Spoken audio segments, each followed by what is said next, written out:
All right, BBL, here we are. We got Mr. Rob Baldwin on December 4th. Got another one knocked down. Talk to us, Uriah. Well, I've hunted hard, boys.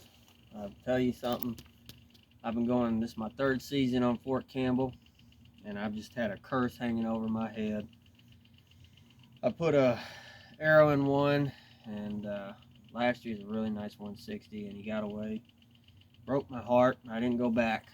I didn't. I felt like I deserved to shoot another one after that. And this year, I uh, I shot one on the second, and he never bled. I'm really thinking I missed him, even though he mule kicked. I'm thinking I missed him. There wasn't a drop of blood.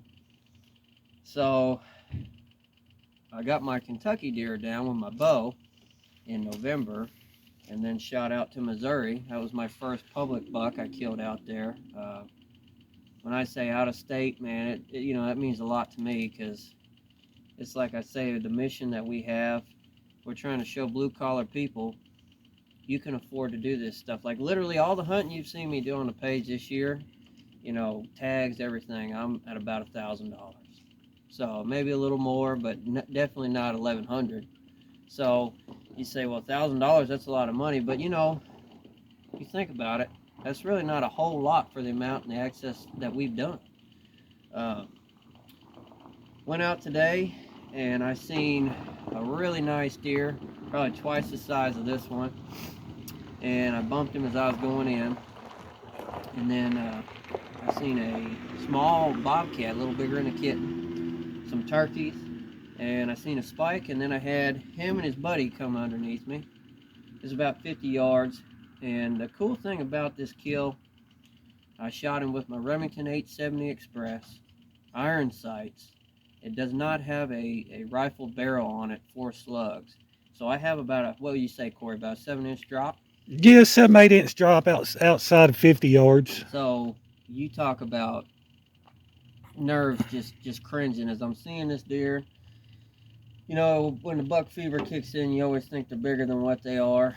He's a respectable deer. He's my first Fort Campbell deer.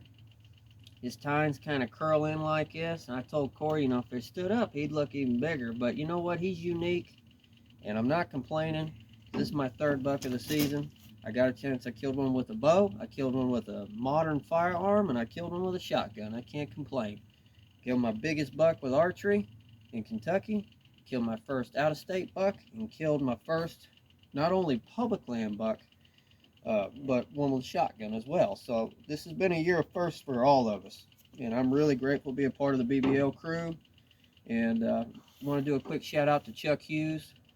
He's a good friend of mine, and he's taken a lot of time to groom me and talk to me about hunting post. And every chance we get, we're talking about where do we go, what do we do, what are the deer doing. I owe him a lot, so I want to plug him for a second and give him a big shout out. I think the world of him. You local people that know him know he's a big deer killer, so he's probably disappointed in me for harvesting this little guy, but I tell you, I'm proud of him one way or the other. So our deer season is pretty much coming to a close, folks. So we're going to be starting hunting ducks here real shortly. We're getting everything lined up for that. Mr. Brewer, he's going to be taking that by the reins.